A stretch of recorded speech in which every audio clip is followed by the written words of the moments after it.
Hi, I'm David Manti, and welcome to the Today in Manufacturing podcast. With me today are Jeff Branke and Anna Wells. We each have about 15 years of experience covering the manufacturing industry. Every week, we take the 5 biggest stories on our websites and discuss the implications they might have on the industry going forward. Before we get started, please make sure to like, share, and subscribe to the podcast. You could also help us out a lot by leaving the podcast a positive review on whatever platform you use. Finally, if you want to email us, you can reach the podcast by emailing Jeff, Anna, or David at IN.com with email the podcast in the subject line. Anna, how you doing this week? Great. Back from vacation and ready to put the hammer down. Oh, my, Jeff, the hammer's coming down this week. Yes, that it was an observation by one of our listeners that Anna is undoubtedly the hammer of the podcast. I got to Judge Judy this place. Keep some order around here. Jeff, we're the nails. Everybody has a role, you know. But I didn't think it was the nails. Please overthink that a little bit. Don't talk about fasteners of any kind, please. We'll get to this. You're not qualified. I would just, for the record, like everyone to know, I do know the difference between nuts and bolts, but not always. Oh, that's all right. My career's in the tank. But now, before we get rolling, I also wanted to say that every Friday at about 1:30 p.m. Central Time, we go live on YouTube. So if you want to interact a little bit more with the podcast, if you want to ask questions to us live, you can reach us on our YouTube channel. I believe we broadcast it on our IEN YouTube channel. Just leave comments right in the comment section, and we'll answer them live throughout the podcast. Now, before we get into it, we have a word from our sponsor. Oil Eater's household cleaners, industrial cleaners, and industrial equipment are specifically designed to replace dangerous solvents and are used throughout the world. Our safe water-based formula dissolves grease and grime for almost any surface and leaves a fresh, non-chemical scent. Our ultra-concentrated formulas are perfect for light, medium, or heavy cleaning and can be used on shop floors, in parts washers, to clean equipment, and more. VOC compliant, Oil Eater will do an excellent job in a multitude of applications, safely and cost effectively, while reducing your chemical usage. Safe for the user, safe for the surfaces being cleaned, and safe for the environment. For more information, visit oileater.com or call 800-528-0334. All right, and we're back. And before we jump into it, I just wanted to make sure everyone knew that I know the difference between a bolt and a nut. I'm glad you've moved past this. Except for that one time that thousands of people caught. All right. Our first story this week. The world's first robot burger in a box. Robo Burger, a company based in Newark, New Jersey, has unveiled the world's first robot burger in a box. Essentially, it's a red box for cheeseburgers. The 12-square-foot metal box contains a refrigerator and automated self-cleaning griddle. The meat is locally sourced, grass-fed, and 100% Angus beef. You place your order using a touchscreen, select your condiments, ketchup, mustard, and cheese, and pay for the burger. It takes about 6 minutes, and it costs about $7. Robo Burger's founders say they were driven to provide a hot food source for students, travelers, and busy workers at any time of day. Now, Anna, I know maybe not a beef burger in a box, but would you buy a bean burger in a box? I think so. Okay. I'd have to scout the box out first and just see what it's about. But I actually like this story. I think it made me laugh a little bit because we love reinventing the wheel in America. Hot food vending has been around for a long time, especially globally. I think it's more common that you find like pizza machines, coffee machines on like a street corner in an airport or something in a shopping mall. Mm-hmm. Here, not so much, but it's not like it's never been done before. I think the newest iterations seem to be trying to capitalize on consumer demand for more made-to-order, higher quality, fresher kind of foods, not like a nasty microwave cheeseburger, which nobody wants, right? Right. Okay. I will always have a nasty microwave cheeseburger. Okay, Jeff wants it. Yes, always. If anyone's watching. Yes. In the microwave cheeseburger industry, yeah. Yeah. Jeff is in. So what I thought was interesting about the timing is I actually was looking at some of the research out of the pandemic on food trends because a lot has changed just based on people's circumstances. You would think that people would become more packaged food friendly during the pandemic because I know a lot of people were overbuying for a while and having trouble getting some of that fresher stuff. But actually demand for fresh food went up during the pandemic. But I think what also happened was people were sort of pushed towards becoming more comfortable with non-traditional food acquisition platforms. For example, you were used to buying fresh at the grocery store, and then the pandemic hit, and consumers were enabled by things like same-day delivery. I know me personally, I started to do more with like grocery pickup, grocery delivery. People started using Amazon more, Whole Foods, fresh daily delivery, that kind of stuff. If consumers are willing to pay more for fresh food, and they're also maybe open to new formats from which they will receive said food, then maybe this is a really good time for companies who are looking at the American market and saying, hey, why not here? Maybe right now, and I think that like there's some stigma that maybe needs unwinding with the gas station sushi was a bad choice thing. Oh, yeah. Like that joke that everybody knows. Like it still plays with the gas station burger. There's like 1 or 2 gas stations you can trust, and the rest are real wild cards. That's true. But I do think that so in the Midwest here we have Quick Trip, and Quick Trip has kind of like changed the change the stakes, I guess, raise the stakes. Raise the burgers. They have a lot of fresh food, ready-made food options that is like pretty quite high quality stuff that people will actually eat. I know, other regions of the country have that stuff too. So maybe people's minds might be changing a little bit around like where they would buy a burger. Yeah. It's not necessarily like something you just have to get at a traditional restaurant anymore, or you have to buy at the store and make it yourself. So I think maybe the time for putting something non-traditional out there and seeing if it works is, maybe now. One of the things that I think is a real catch for this is everything has to be done on that touch screen. You have to be completed with it before that burger comes out. Because, Jeff, I just feel like this has the potential to get gross really fast. Just having worked in kitchens that cook burgers, it's not a clean process. And should be. Well, I mean, no, I just mean like kitchens get dirty. Like kitchens get dirty. There's grease. There's grease fires. Well, it's a controlled environment somewhat. I get what you're saying. Yeah, and burgers are greasy too. So that's what I'm saying. If the burger comes out and you still have to keep paying, like someone's gonna be like gnawing on this burger while they're also trying to pay. And I just see this Robo burger getting kind of messy. Well, it's an automated, so there's steps. So nothing is happening until you pay. So you got to pick what you want, you pay, then everything starts, the process for it. So, it will be interesting to see how it goes because, like you said, you're talking about beef. It's going to be greasy. Probably going to contain that a little bit. I think due to the fact that the burger is maybe refrigerated as opposed to coming out of like the freezer or something like that, might help a little bit. But there's definitely going to be some things involved there. It is NSF 25 certified, so it does meet all the sanitary requirements for food service, which is a positive thing.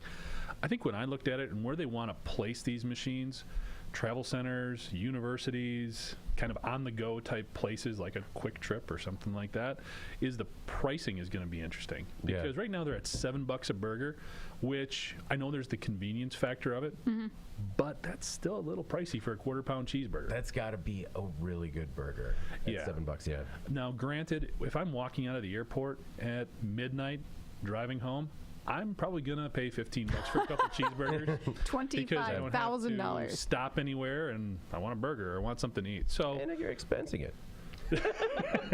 Unless you lose the receipt. Oh, yeah, true. Also, can I just point out that like we all became very accustomed to paying extra to order food off the internet so we don't have to talk to a person on the phone. Do you think people will pay a premium for not standing in line and talking to like a human? See, I'm the opposite because anytime I've tried to order food, especially not directly, anytime I've tried to use a food delivery service that wasn't directly associated with the restaurant, it has always been garbage.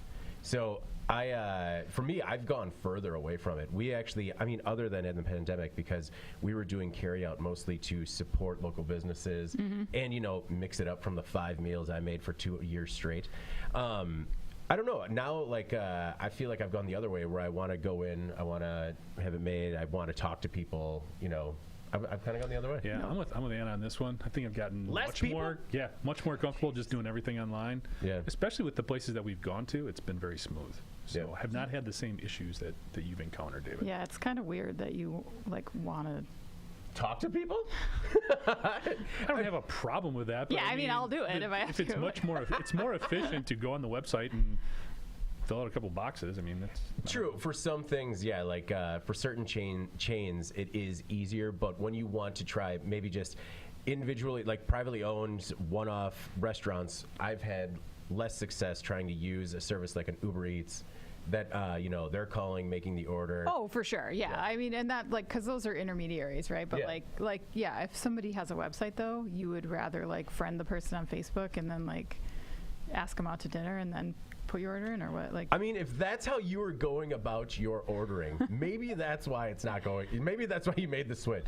You're just like, it's like, yeah, she ordered the lo mein, but then friended me on Facebook, and she's messaging me that she wants it 3 stars instead of 4. yeah, it was That's like, weird. it was for tomorrow cause she wanted to get to know me better. It was just very weird. Wanted to make sure Yeah. I was the right person for the job. One thing that I thought was that this was, Jeff, I think this is like Ray Kroc's dream, right? A fully automated kitchen, no worker, perfectly burger in a box. Yeah, potentially.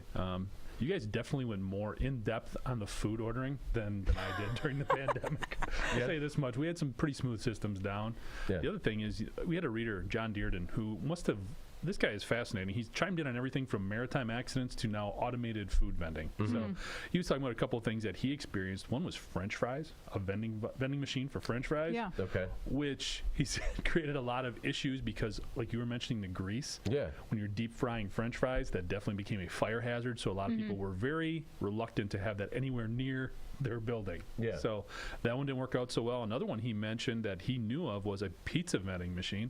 We've heard of these before. Yeah. But one of the issues he said that people encountered there was actually restocking it. It would just be used so quickly that the machine would be done in 10 minutes. Basically, Interesting. they couldn't keep enough stuff inside of it to keep it going. So I think a lot of this, it will depend on the quality.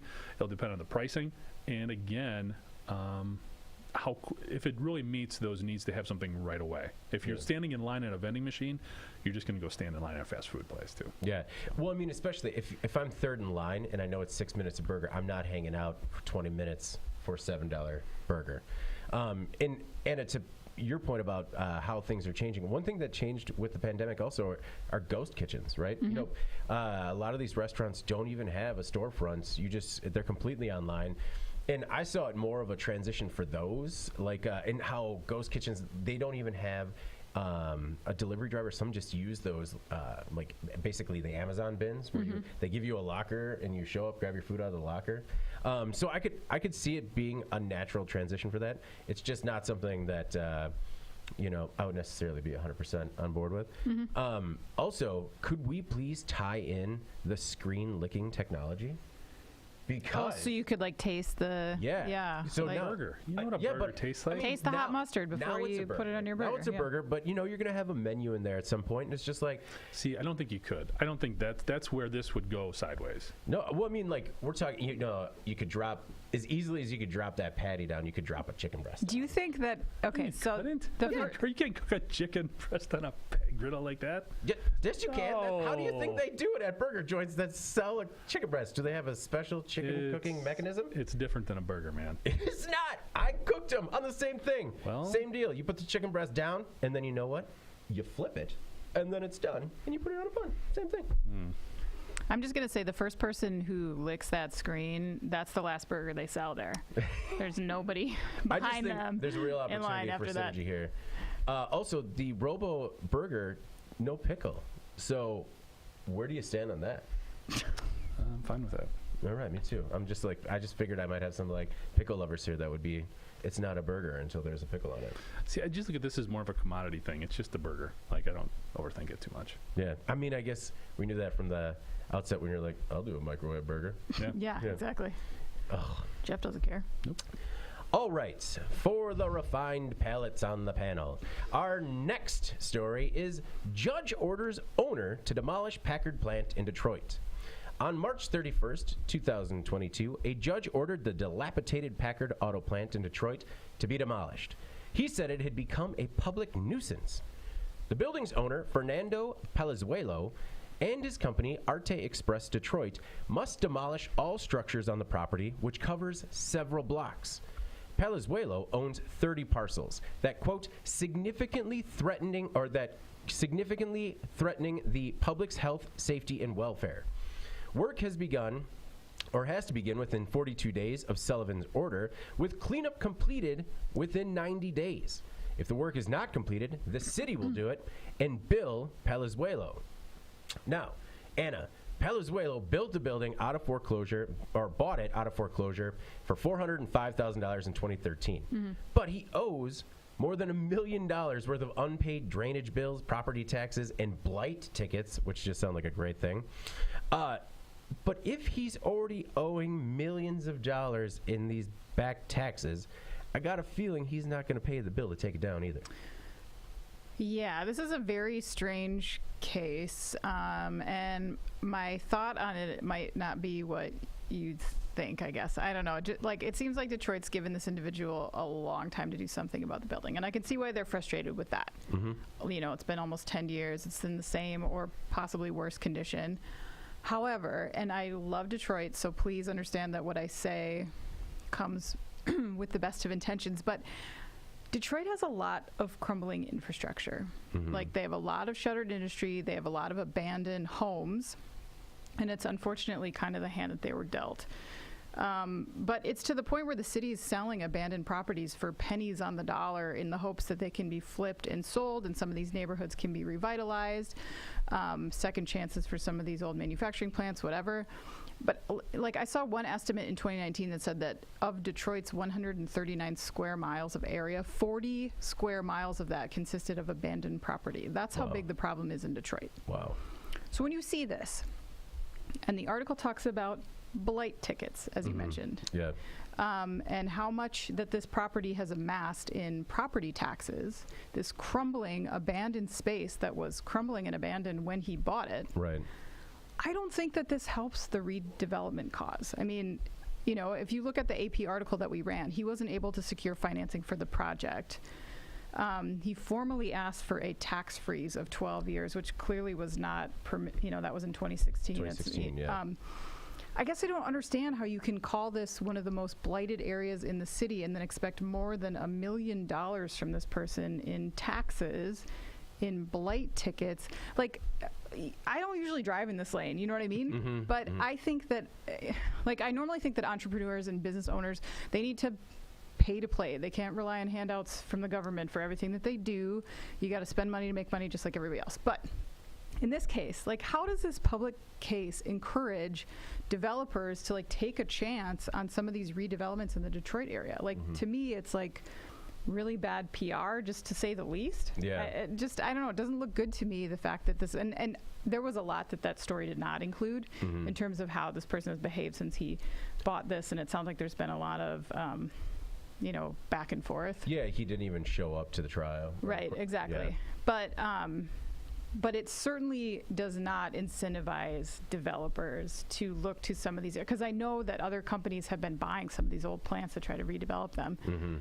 It doesn't encourage people to do that, and Detroit needs that to be done. Yeah. Well, and it is, Jeff. It's a big swing, and I think, I don't want to say he bit off more than he could chew, but this is, it would have been a massive project.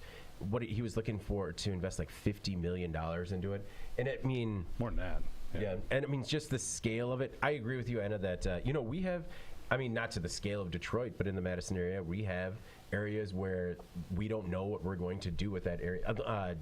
There was, near my home, there was a chemical factory that sat vacant for 50 years before they were able to, redevelop the land. So I think you're right.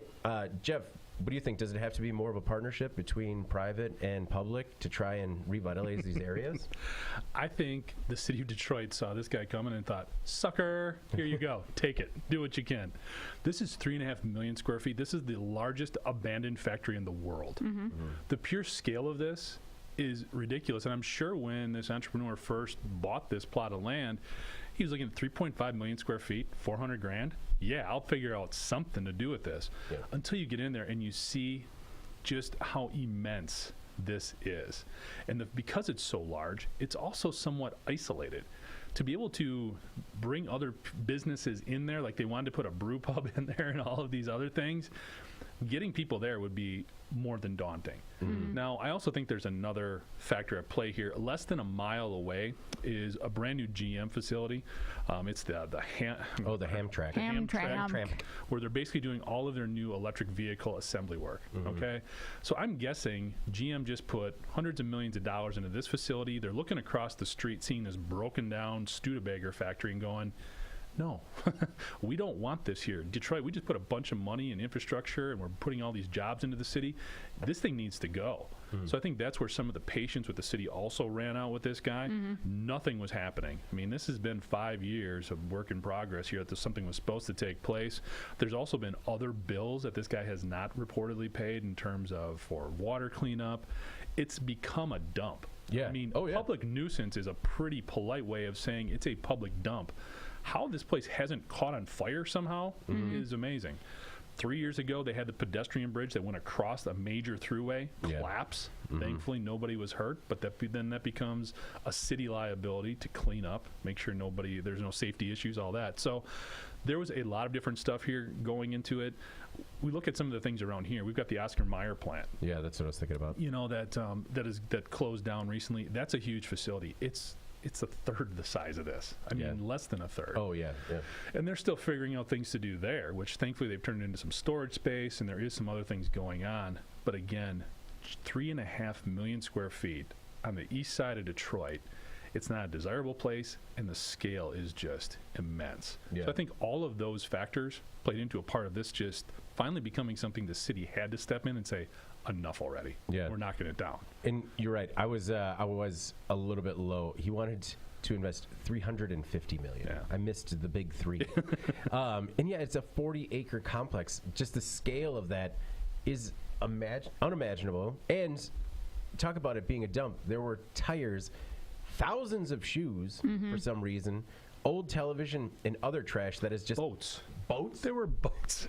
People just dumped old boats in there. That's I don't know. I understand that it at some point just becomes a lost cause, but I mean, maybe you're right. Maybe GM just saw a new parking lot. Well, I think GM just said, we just don't want this blight, basically. We're trying to generate more excitement about what we're doing here, and the city agreed. Now, the city basically is going to be on the hook for this. There's no way he's going to pay for that. So, and about the blight. So blight tickets in Detroit range anywhere from $55 to $10,030. Do we think it's appropriate for the city of Detroit to sell a blighted plot of land to you and then issue you blight tickets? No. That's. I mean, I think maybe the tickets started coming after the welcome had sort of worn off. Yeah. I mean, because I get it. If you're the city, you want to take a chance. You want it to be redeveloped. You want it to be a mixed-use building. But, you know, as a result of that desire to have it redeveloped, you're going to wind up making a couple of bad bets. One of the things he was trying to do to raise money is he's actually giving tours of this place, if you can believe it or not. Yeah. Selling tickets to go on a tour of this old car factory. Well, just the photos of him in the factory. And I mean, yeah, the factory, it hasn't made cars since like the 50s. It has had other manufacturing since then. But even the photos that he took smiling in there, it's like, are you uncomfortably smiling because you think you're about to be crushed to death? I mean, it is by no means a safe area. No, it does not look nice in there. It's like you don't even want to squat there. All right. Our next most popular story this week. Former GE engineer convicted of, quote, textbook example of industrial espionage. After a 4-week trial, a former General Electric power engineer was convicted of conspiracy to commit economic espionage. Xiaoqing Zheng worked at GE Power and Water in Schenectady, New York, as a sealing technology engineer. he and his co-conspirators tried to steal GE's trade secrets regarding its steam and gas turbine technologies and give them to Chinese companies that research, manufacture, and develop parts for turbines. Prosecutors called it, quote, a textbook example of industrial espionage. Zhang was acquitted of 2 counts of trade secret theft and 2 counts of economic espionage, and the jury could not reach a verdict on 7 other counts, including trade secret theft, economic espionage, and lying to the FBI. Still, Jeff, when Zhang is sentenced on August 2nd, he faces up to 15 years in prison and a $5 million fine. Yeah, it's interesting how things have developed over time. I've talked about before when I was in the automotive tool and equipment marketplace. We go to trade shows and there were individuals from China coming right up to booths taking pictures of tools so they could go back and knock them off. Mm-hmm. The tactics have changed. They become a little bit more advanced, a little more sophisticated. And it also got me thinking a little bit about how this could impact hiring practices maybe in a bad way, if there started to be some judgments or some sort of generalizations made about certain people and where they're coming from and things like that. Yeah. So I actually ran across this from the Center for Strategic International Studies, and they looked at all the Chinese espionage cases in the U.S. since 2000. And there's a couple of pretty interesting stats that stood out. First of all, 26% of these individuals who were involved with this were non-Chinese actors. So in other words, they were U.S. citizens who were recruited by the Chinese government to partake in these type of activities. Mm-hmm. Also, the other thing that stood out is 51% of these incidents were focused on commercial technologies like this one. About a third of them were for military, and then about the remainder, 15 to 16%, were for targeting towards U.S. civilian agencies or politicians. So they become a lot more differentiated even in what they're going for. It's not just the high-tech stuff, it's also more commercial things like this. We're looking at sealing technologies for turbines. The other thing is 41% of the incidents involve cyber espionage, and they were usually from state-affiliated actors. In other words, the Chinese government was backing them up in what they were doing. And my whole take on this is we've talked a lot about cyber attacks and how those have become more prevalent in the industrial sector. And I just think and it's not just China, there are other bad actors out there as well. As their tactics have advanced, the U.S. industrial sector also needs to start upping their game in terms of security and what they're doing to protect their intellectual property, things that they're putting on, making available either through the cloud or whatever their networking system is. All of this information, if it's too accessible, and we live in this age where we want greater visibility for the entire enterprise so everybody can see what's going on and make good decisions, well, there's some bad stuff that can come from that as well. So it's being more aware of the whole scope of what you're making available and protecting it as well. Probably also being a little bit careful on who you're allowing to see this information and how they're able to process it. Did the Center for Strategic and International Studies say how many of these crimes also involved half-eaten peanut butter sandwiches? Or is it still just the I one? don't think they went that far into that. Deep? But they did. It's still just the one guy? Yeah. Okay. In talking about government-sponsored espionage, Zhang and his business partner, which was also his nephew, Anna, did receive financial support from the Chinese government. And they also coordinated with the government to find research agreements with state-owned Chinese institutions to develop turbine technologies. So it's difficult. It's difficult when you see stories like this and just know that they had the full backing of the Chinese government. Yes, they did. But this is another one of those cases where the defendant is like claiming that his actions were mischaracterized. I read into it a little bit. His attorney has described him as a longtime loyal GE employee, of course. And when prosecutors described him as sneaky, devious, motivated by greed, his wife actually stood up in the courtroom and shouted, "No!" And they had to like stop the trial. It was like on TV, you know? I found it interesting that he was charged with 14 counts and they were not able to, like the jury acquitted him on 4 counts and then on 7 they were deadlocked. So I don't know if it was quite as textbook as the DOJ is wanting it to sound. Okay. I'm not saying that he didn't do this, but I do know that like his legal team pointed to some disclosures he signed in 2016 where he acknowledged to GE that he had some family business interests in China. And then obviously it was later determined that he emailed a bunch of files to himself using an encrypted password, and I think that was like the gotcha. But the defense made it sound like he wasn't aware that anything he was doing involving the Chinese government was like an intentional theft of trade secrets, that it was more like not this premeditated thing, that he was like giving presentations just out of his own knowledge base, and he had family links back there, blah, blah, blah. I don't know. I'm not saying one way or the other, but I don't know. The jury seems like they were maybe conflicted a little bit on some of these counts. Maybe, but well, not maybe. They deadlocked on 7 counts. Yeah, and they acquitted him on 4 counts. But what he's gotten charged with is 20 years in jail. That's 50. not a small thing. So what? Well, he's been he could convicted face that. He's not been sentenced yet. Yeah. Right. Right. No, but I mean, it was. You're right. So to Anna's point, it was 1 count out of what?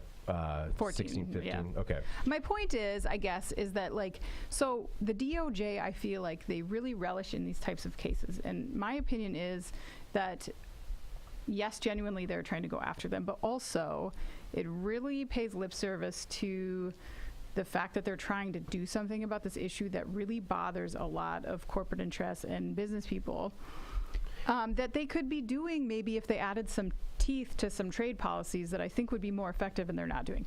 So to me, like this, sometimes I feel like they go after these people because they feel like, let's get them and let's make a big deal about it, and let's issue a press release, and people will feel great about like what we're doing to solve this problem.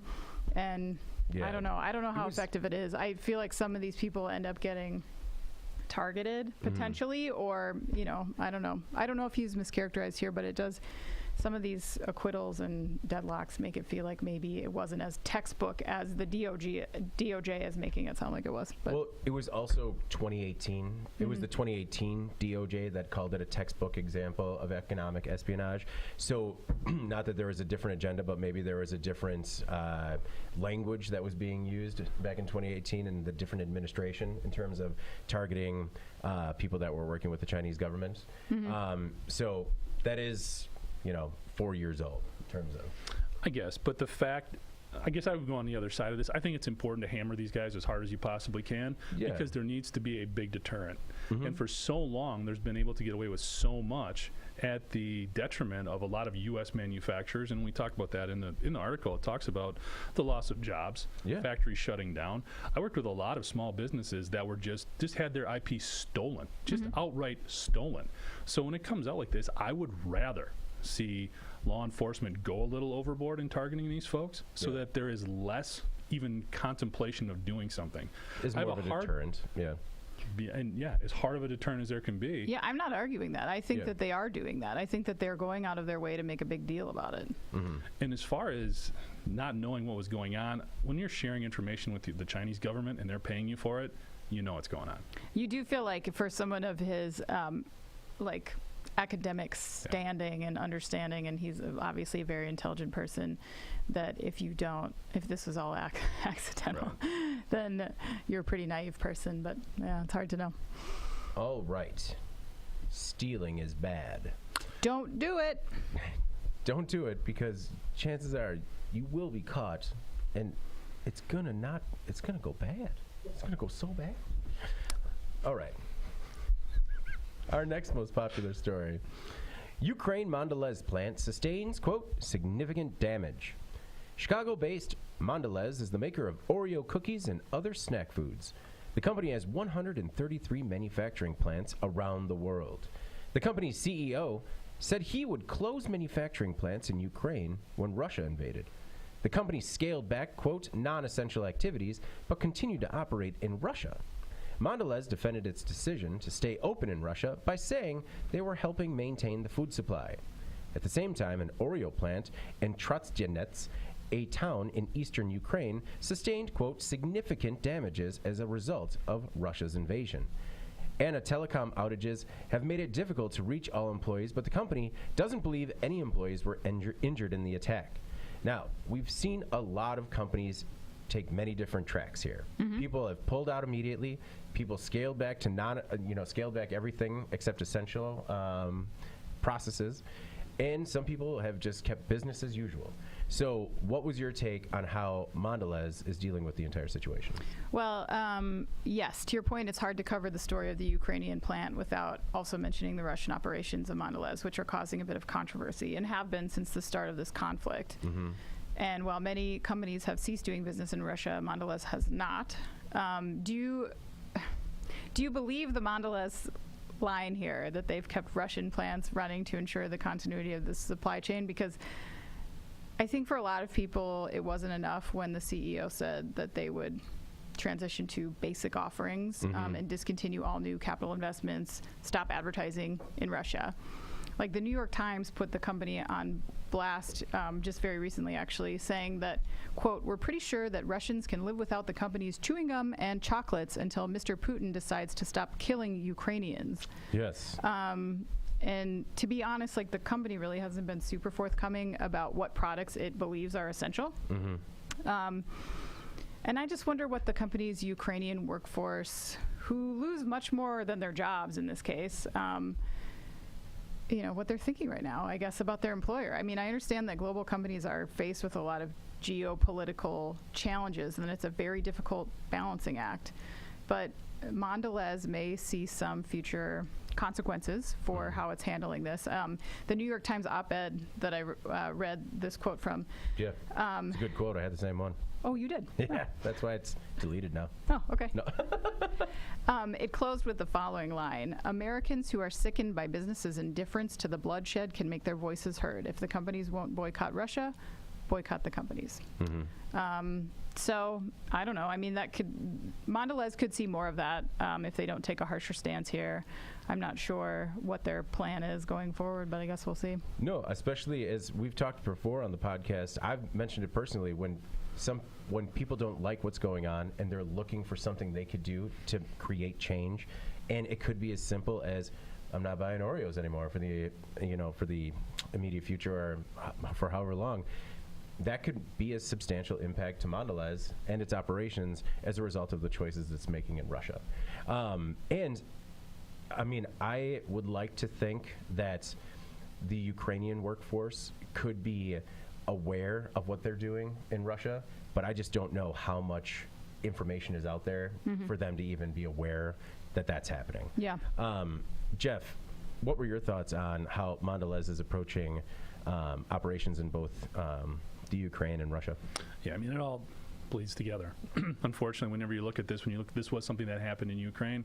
Obviously, you're looking at why it happened, what's going on there. It led me to kind of investigate. The Yale School of Management puts out an index where they're tracking everything that's going on with companies in Russia and what they're up to. They track about 800 companies. 600 of them have in some way, shape, or form announced that they're voluntarily curtailing operations in Russia to some degree beyond what's required by international sanctions. Okay, so and they rank them between an A, B, C, D, and F. Now, when we look at Mondelez and specifically, they get a D. They fall into the category of buying time, which are companies postponing future planned investment, development, and marketing while continuing substantive business in Russia. Yep. So they've got a long way to go. But they're not alone. The unfortunate reality is there are still 24 companies based in the U.S. that get an F in terms of what they're doing in Russia. These are companies that are continuing business as usual in the country. Who are some of the Fs, Jeff? So here are some of them that really stood out to me. This is really unfortunate. Danaher, huge industrial company. Donaldson Filtration, Dover Corporation, Huntsman Corporation, Koch or Koch Industries. Oh, yeah, Koch Industries. Owens Corning, Parker Hannifin, Pentair, Zimmer Biomet, ZTE. These are some of the bigger ones that I recognized. Wow. Again, there's still 24 of them that have not adjusted anything in terms of what they're doing in Russia. Now, this story, because of these things, this is why this story needs to continue to be told and reinforced, because there does need to be pressure put on these companies. And when you look at Mondelez, at first you can say, okay, they're a food company. They want to continue producing food for the people in Russia. However, there's still people in Russia who think that their army is going up against U.S.-backed Nazis. Right. Yeah. You read the New York Times article as well. Yeah. Or that's been reported a number of places. So what's going to get these people to understand what's going on? They obviously can't trust their government. They're going to see it when it impacts their day-to-day life. So it's unfortunate that these individuals would have to continue suffering as well based on the act of their government. But how else are they going to understand? We've got companies that are still continuing to do what they're doing, and thus we run more of these types of articles and bring more of this stuff to light. And if these companies don't respond, the people in Russia aren't going to understand what the rich, Putin and the other oligarchs are doing to put all these other individuals in Ukraine, and who knows where it goes from there, in greater danger as well. Here. And how that needs to impact them. So these stories need to continue to be told, even though we're preaching to the choir a little bit. The more pressure we can put on the international community to get that message infiltrated into more people in Russia, the better, and maybe the sooner we can see something stop. I was kind of surprised with some of the names that you rattled off having an F. Yeah. It's very disappointing. Yeah. Anna, what were your thoughts? On the F companies? Yeah. I mean, I think I agree with Jeff that like the more the stuff gets, because for us to not know that, and we cover this sector, there's still a story to be told around what's happening out there. So, all right. When you look at what some of these companies supply, that's going to impact people on a day-to-day basis if it goes away. Well, and Reed talked about it a few weeks ago when he talked about the automotive supply chain and how that's going to slow down and start impacting people. I think you're right, Jeff, is that until these other operations come to a halt and it's just day-to-day business as usual for a lot of people, no one's going to know because of the amount of misinformation out there. So, we got to do an IN now on all the Fs, huh? Yeah, keep it up. I like it. All right.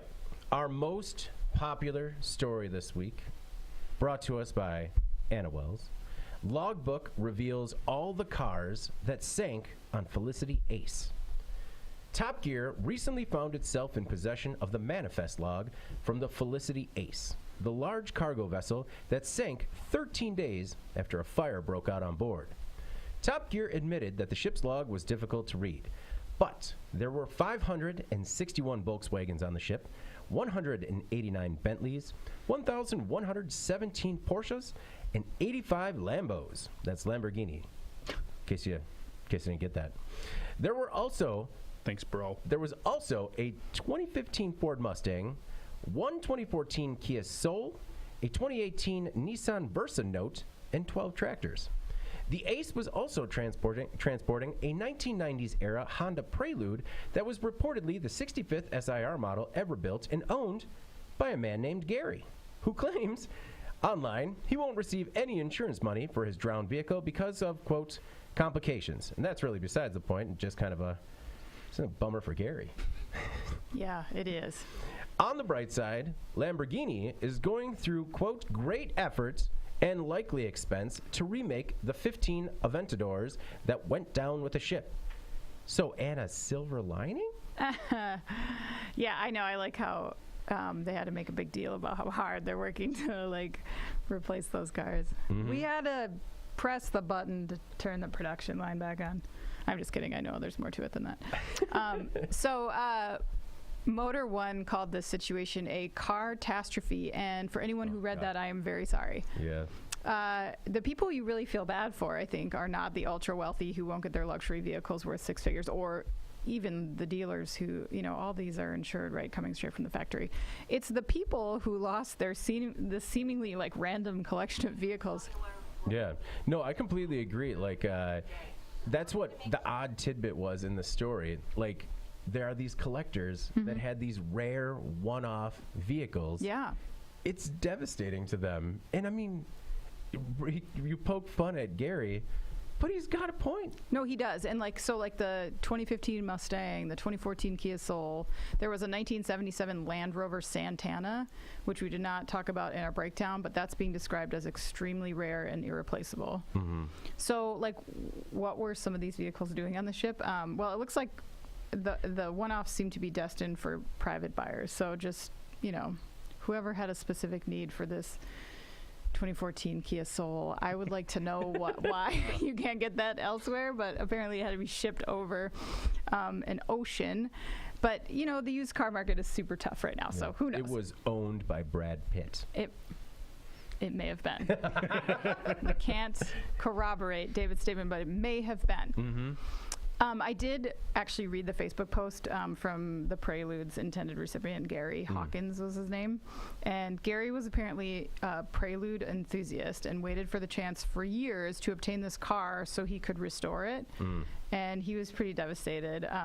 And he said he's going to be looking for another 1996 SIR to restore, and he will do so no matter what, even though he's not getting any money back from this car falling deep into the depths of the ocean. So if anyone's got a lead on that, Gary would like to know. And crazier still, like Top Gear, it was actually their Netherlands outfit who got their hands on the actual manifest log.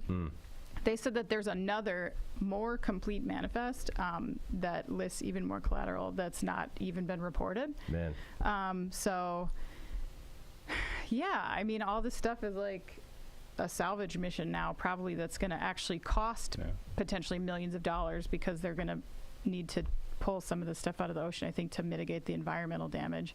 And apparently that process could take years. So bad situation all around.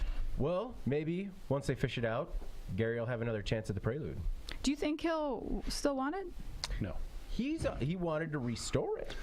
Yeah, the reason is because that engine's pretty rare. Restore it. Okay. So I don't think that waterlogged engine's going to be worth a whole lot. You can't dry out an engine? You just get a hairdryer, right? Well, David, I'd hate to tell the guy who knows his hardware so well about engine specifics. I sometimes mess up nuts and bolts. No, I don't think he wants that engine. Yeah. Okay. Well, I'm just saying it might be available once the salvage is done. Maybe.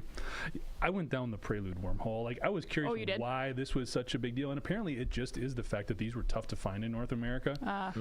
When they initially came up, they weren't like super expensive or anything like that, but the fact that he went to this extent to like put it on a container and send it over, because it's an enthusiast vehicle. Apparently, I was not aware that the Prelude had such a passionate following. I guess. It did. One of the things that I got started looking at, too, is just because we've been talking about these cargo ship issues, like, for the last 18 months or so. And apparently it's coming down to a lot of them are overstacked. We've got worse weather going on.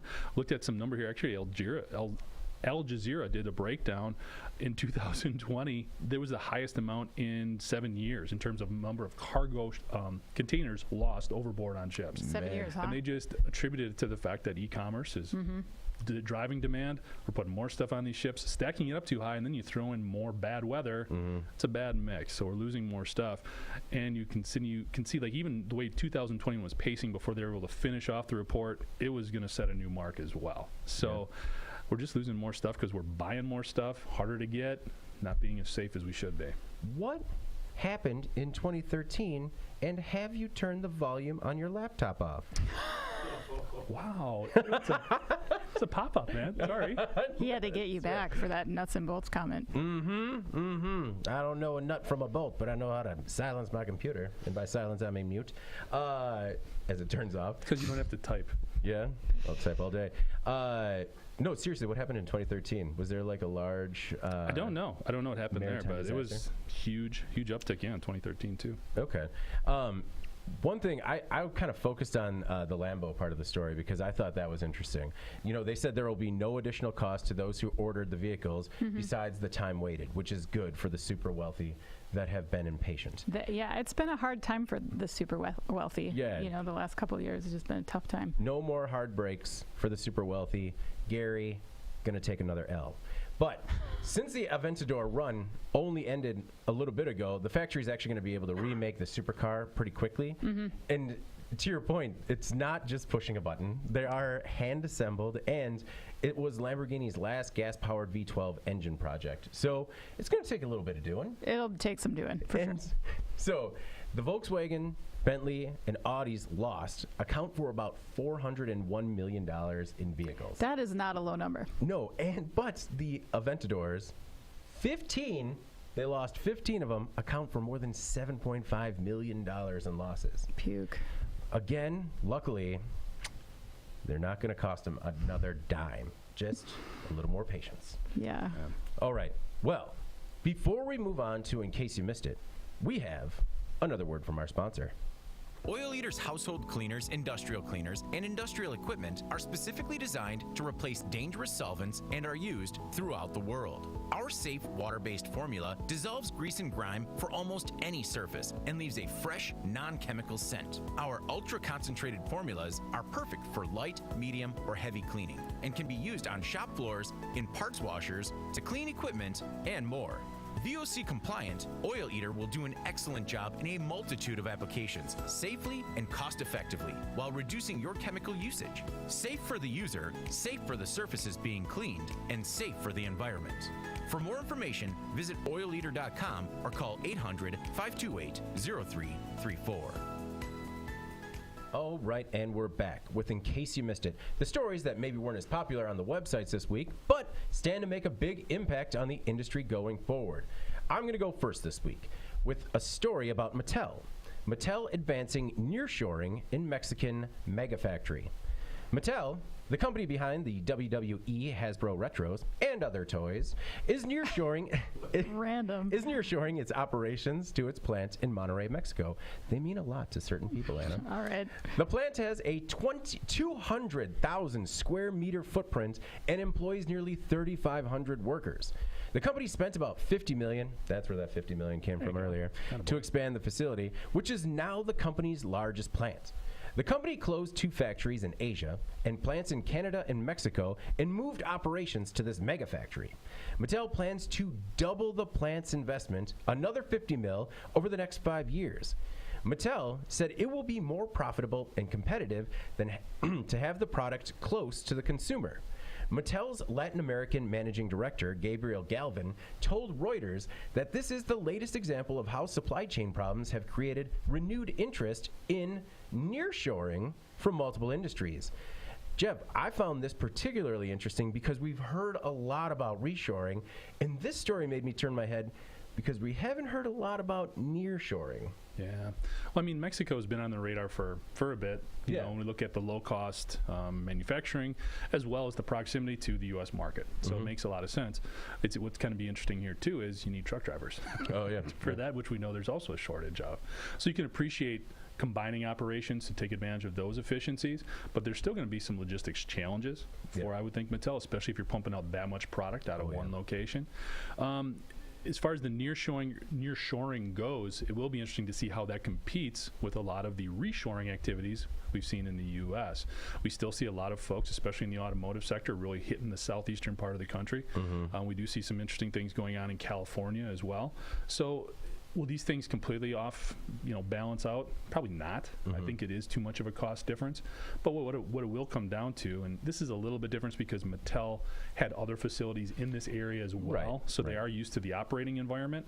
But will new companies, if they're contemplating the U.S. versus Mexico, will this start weighing into their decisions? Seeing a company this big, making this big much of an investment in Mexico. Well, and I was just thinking, Anna, that nearshoring, while not as good for the U.S. as reshoring, is still could potentially be a huge trend with the supply chain issues that we've seen. Yeah, and it's a little better for the environment if your end market is the U.S. as well. Yeah.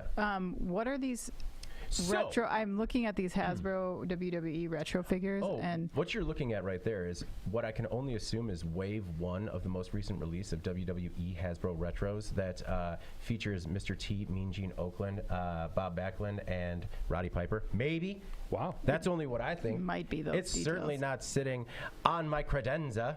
But, everyone's got something. And Everybody has pro wrestling toys on the credenza. No. They're currently still packaged. I got to hide them in the basement. They're not allowed on the credenza. That's just, they're in a queue right now. I still get to touch them before they go away. Everyone's got their thing. And I liked the old, from the 90s, they made these small Hasbro toys. And then Mattel, to kind of make a little money off it, made these retros, which are new figures that are made in the old style, but just really cheap. They're kind of garbage. But for suckers like me, you gotta have it. Who's your favorite guy to go after your wrestler?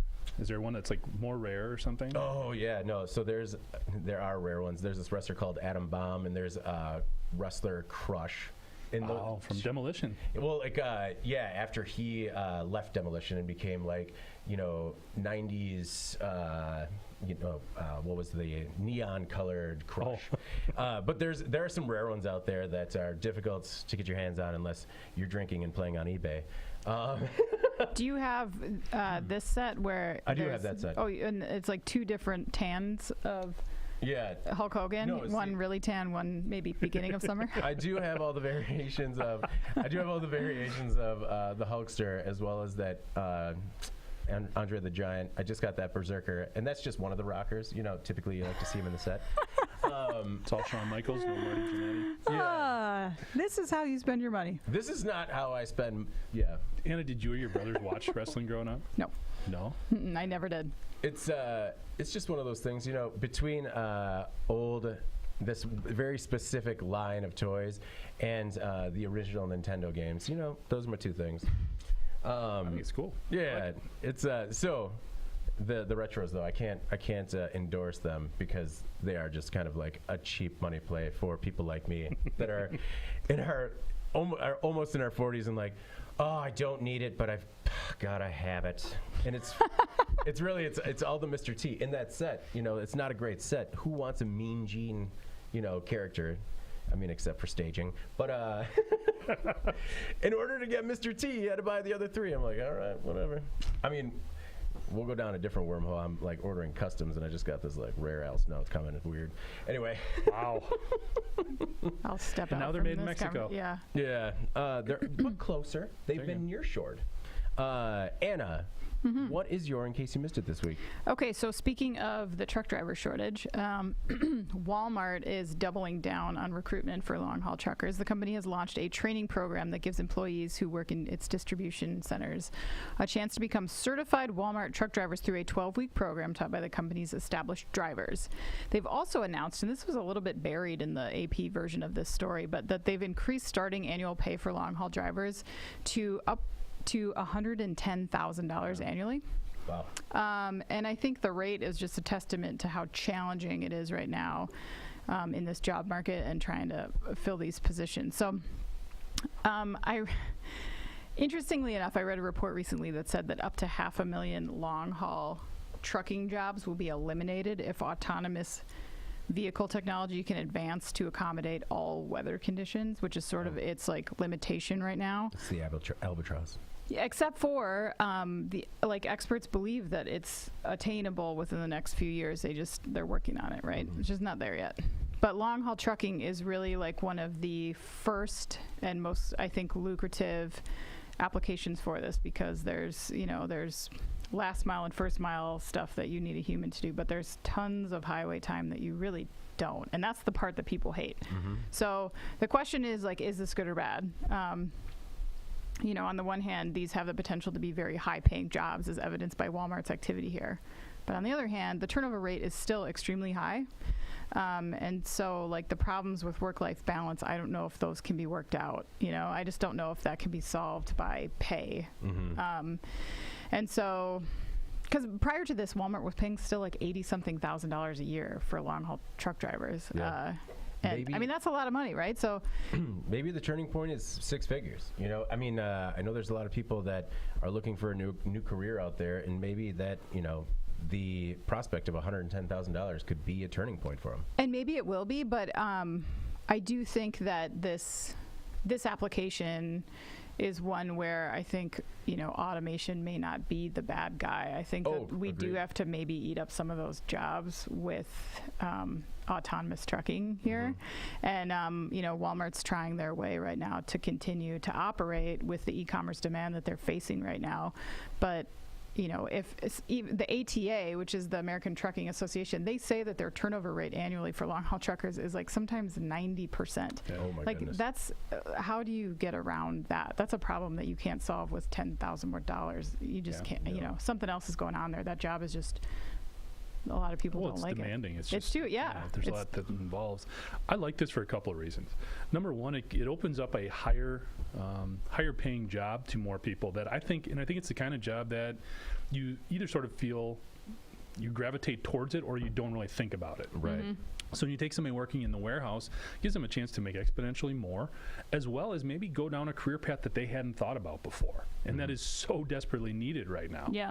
The other thing is I wonder if and this is just totally, when you talk about all of the issues and challenges with long haul driving, as well as the need for them, maybe there can be some sort of hybrid approach where you're driving a couple weeks, you're in the warehouse a couple weeks, just so you can have some balance there to even it out so it's not such wear and tear. I mean, it's a really good idea. These guys who have been driving truck for a while, their back, their knees, everything. I mean, it takes a physical toll as well. So maybe Walmart is onto something here in offering new opportunities and maybe developing some sort of hybrid approach. I like that idea. What do you think the runway is until an autonomous truck is actually? I mean, I you see articles that say it could happen as soon as 2024, but realistically, what, 5 to 10 years? I think well within 10 years. I mean, they're being tested now, and that the long haul part of it is the easiest part to address with autonomous trucking. So it just has to get to the gate, and then a guy jumps in and backs it up. Right. Right. I think that's what you're going to see. Maybe you do something with the weigh stations, where they're strategically placed, and that's where you have somebody pick up the truck essentially and guide it in. So, like Anna said, they don't have to do those cross-country hauls. Yeah, there are not enough well, there are plenty of high-quality podcasts, but this is not a job for me. To like sit there and keep entertained while you're driving, you would need like. Yeah, well, I mean, it's. You mean being the passenger in like an autonomous one or driving? Oh, no, driving one. We have actually a former colleague of ours used to be a long haul trucker, and he talks about how, it was a great opportunity. He's never listened to so many books in his life, but, it had a finite amount of time that he could do it. Yeah. And he had to walk away and do something else just because it wore on him. Well, I think what you see with a lot of those guys, they start out doing the longer hauls like that, and then they gradually find a better job where they're home at night. Yeah. So they're out still on the road all day, but they can sleep in their own bed. So right. Well, talking about things that help you sleep, Jeff, what is in case you missed it this week? So I picked out an article talking about how Enos can sense fine whiskey. So I did not realize this, but apparently there is a lot of issues talking about fraud and basically misrepresenting some of the higher priced brown alcohols out there like whiskey. So project led by some professors and researchers at the University of Technology, Sydney, have basically developed a sensor-based system called Enos to identify differences between, and they use 6 different whiskeys and it could identify them by their brand name, where they were made, and their styles. It did it in less than 4 minutes. So the ones that they were looking at specifically were Johnny Walker Red and Black Label, Ardbeg, Chivas Regal, and McKellen's 12-year-old. And the study basically showed that the Enos, this tool, reached 100% accuracy for detecting the region, 96% for brand, 92% for style. So, Nose E, or E-Nose, it's designed to mimic human smelling factors. It has 8 gas sensors to detect odors in a vial of whiskey. In the past, they'd have to rely on a tasting expert, connoisseur that would be able to taste the differences. I was not, again, aware of how much fraud and counterfeit whiskey was going on out there, but apparently it is a problem.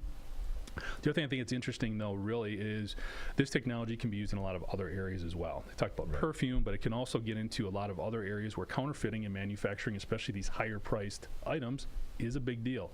People are losing tens of thousands of dollars on knockoffs. To have some technology in place that could help preserve some of those profits, I think is a good thing. Thought it was interesting. Well, there's a couple of things there, Jeff. One, the nosy, which is just, they nailed it. It's right on the nose. Come on! But it has a great, these type of E-noses have also a lot of applicability in manufacturing. In terms of sensing if there's a gas leak or any sort of other dangerous particulate that's in the air.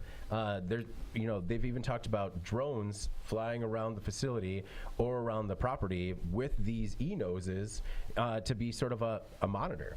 The other thing is, so how many counterfeit whiskeys do you think we've had? Because sometimes someone opens up that $100 bottle and you sip it and you're just like, oh, really? Just nothing but hot fire in there. Yeah, I don't know. My whiskey is not that expensive, so I mean, I do like some of the nicer stuff, but not. I don't know. Not that I was worrying about it being knocked off, I guess, at Costco. Well, we did. So at my grandfather's funeral, my brother brought a bottle, one of a really good bottle of whiskey that my grandpa had, and we were all going to take these shots at the service, or after the service was over. Everyone got shot glasses and we took it, and it was just like, when we took the shot, and it was like, oh she's a sipper. She's a sipper. Just like, it was so, and it was, you know, it was still a good time spent with family, but it got a whole lot better after that, right? Yeah, the ride was a lot easier. No, it was, anyway, go ahead. Well, I was going to say some of the other applications too, just in detecting. They talk about illegal, like animal smugglers and things like that being used as technology for that as well. You would think really even for any type of counterfeit substance, you know, if you're looking at drugs, other things people might be able to smuggle in. So what illegal animal parts? Poachers, you know, bringing in. That's a real rhino. Horns, skins. Oh no! I suppose stuff like that. If we're getting even dark, it's probably got applicability in human trafficking too. I would assume. Potentially. So how is this being used to detect whiskeys? Like, where in the supply chain process is this being used? Like, after you buy a bottle, you crack it, and you do this at home? I think when you're talking about import-export type situations, making sure it's legit stuff. At like customs, they would pull like a sample bottle out and do it? Customs or even a bigger distributor, you know, if they're taking in a larger shipment. So it's for QC kind of in the middle. You're not like... I don't think this is a consumer tool. Yeah. I mean, one day. Like depending on how much you're paying, though. I mean, if you're shelling out... I mean, some of those Irish whiskeys that I really love, I mean, they can get up there. And if you're shelling out $500,000 for a bottle of booze, maybe you have one of these to make sure it's legit. 500,000? 500. Yeah. Two. Oh. I was like, 500,000. I am not. Yeah, I was like pony up for Enos for sure. Yeah, get on me about my retros. This guy is spending $500,000 on bottles of booze. Like, I do have a pretty successful podcast. So, man, are you guys getting paid? I did get a free hat. I had to steal it. No, this is still like prototype. This is a working prototype, but I do think that any sort of move that can be made in order to cut down counterfeiting would be helpful. I know, it's just kind of funny to me that like, so you this get is where it. We start. Well, no, like you get it, and then you're like, I don't know, and then the Enos is like, actually, that is expensive. Like, like Enos is just like your snotty friend. Yeah. Like, just that's poor man's whiskey. Just the person that is over the top with the wine at the table, just like, you know what I'm picking up? I'm picking up like some vanilla and a little bit of is that like root beer? Yeah, just no. I think it's a tactic. I mean, we open at that dinner. Root beer wine, huh? I mean, yeah. All right. Jeff, how are you looking on trivia this week? I'm ready. You want me to go first or last? That's right. Trivia is a part of Final Thought. It's not a part of In Case You Missed It. Let's move on to our final thoughts. All right, Anna. Got a final thought this week? Oh, sure, yeah. I sure do. I appreciate Andy filling in for me again last week. I was on vacation with my family, which was very nice, and I came back rested, but also fuzzy, and everyone's been a bit cranky this week. Oh, yeah? Because, like, the week back from vacation, and no one wants to get out of bed, and then I'm the one who's getting all the flack for that. Like, I invented the system. Just, why'd you do this, Mom? Yeah. What, take you on a magical adventure for a week? I know, right? Like, I don't, like, set the start time for elementary school. Get out of bed. What was the highlight of the trip? So we went to Branson, Missouri, and which the scenery there is beautiful, and there's a beautiful aquarium that it's like made out of this like that looks like a disco ball, except it's an octopus. The building looks like it. You have to look it up, but that's great. It was a really nice aquarium, and my 4-year-old son got a hammerhead shark stuffy that he named Hammer. And after you. Oh, man. Named it after Mom. He knows. And Hammer lives at our house now. But it was, it was a great trip. That's awesome. Well, welcome back. It was good to have you back in the office. And we also welcomed somebody new to the IN and MNET team. We did. Ben Munson joined the team, and it was his first week. It was really great to see. You know, we worked with him in the past. It's good to see him in the office again. His style is awesome, and look forward to seeing him in the IN videos probably Monday. Guest star on the podcast someday too, I'm sure. So look out for that. Absolutely. For my final thought, I just wanted to reiterate that I do know the difference between nuts and bolts. Despite my attempts to wash my poor attempts off the internet, I actually our studio has a toolbox in it, and during the commercial break, I frantically ran to it looking for a nut and bolt, to which producer Eric just said, "You know what you're looking for in there?" David thought that it would lend credibility to himself if he just held a nut or bolt. I saw it playing out where it's just like, this is a nut and this is a bolt. It just made sense, but all I could find were what I believe are screws. All right. And the other thing was for my final thought last week, I talked about going on the first date night in like 4 years with my wife, and we had a great time. So good, we're going to try it again this Saturday, and we'll see how it goes. Good deal. Yeah. The babysitters crushed it. Good to hear. Yeah. Good to hear. Jeff, your final thought this week. Final thought is I'm going to go right into trivia. Yes. All right.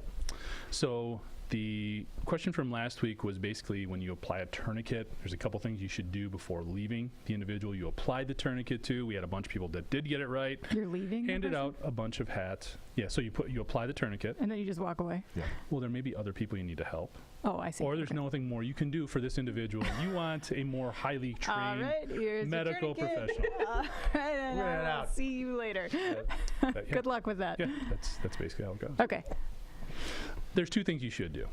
And number one, as I was trained in the Army, is to put a T on their forehead so that the next person who's coming in to take care of that person at the next level of medical care knows a tourniquet has been applied. Okay. Because it can be overlooked. So because you're cutting off blood flow, you want them to know that. You also want them to know what time the tourniquet was applied so they know how long that extremity has been going without blood. So those were the two acceptable answers. Like I said, we had a bunch of people get it right. Sent out Really? a bunch of new hats. Yeah. Nice. Anna, can you guess how you write the T What? on their forehead? Oh, like what you would use? Yeah. Their blood, probably? Yeah. You do? You can. Oh. Whatever you got. I mean, it's not like you got a Sharpie. This is weird. I don't want to be in this situation. David made it weird. He took it there before he was talking about stripping people's clothes off. He just Write a T on a person's forehead and their blood and then walk away. What is the trivia question this week? Oh. It's an interactive one, David. I'm going to let you decide Like Bad where this one goes. It's kind of like a choose your own adventure. I like it. All right. So, David, we've got one of 5 heat categories we can discuss. Which heat category do you want to pick? The sun. Flamin' Hot Cheetos. Producer Alex, number 3. Wow. just the 3 numbers. Okay. Yeah. Sorry. Okay, Anna. So heat category 3 means we're dealing with temperatures between 85 and 88 degrees Fahrenheit. Okay. Okay. What type of work do you think would be most applicable? Easy, moderate, or hard? Do I need to answer this or this Yes, you need to tell me which one.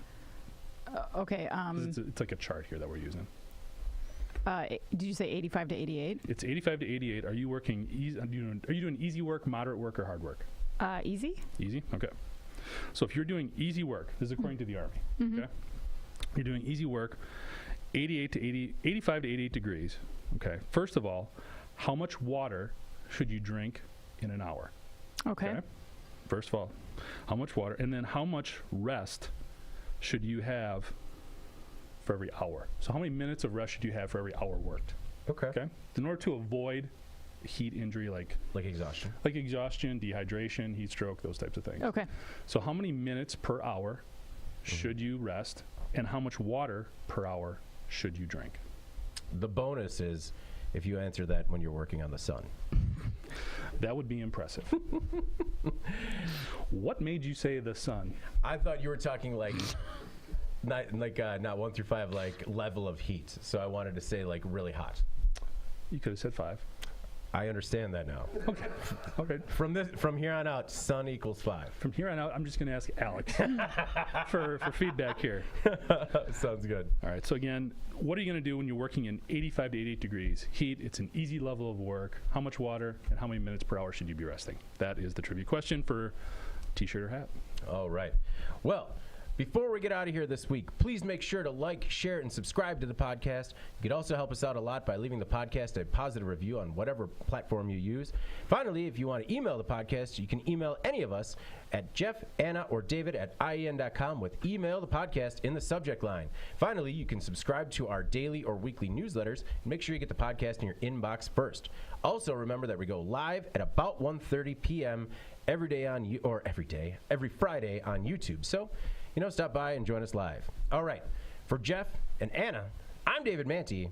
This is the Today in Manufacturing podcast. We'll see you next week.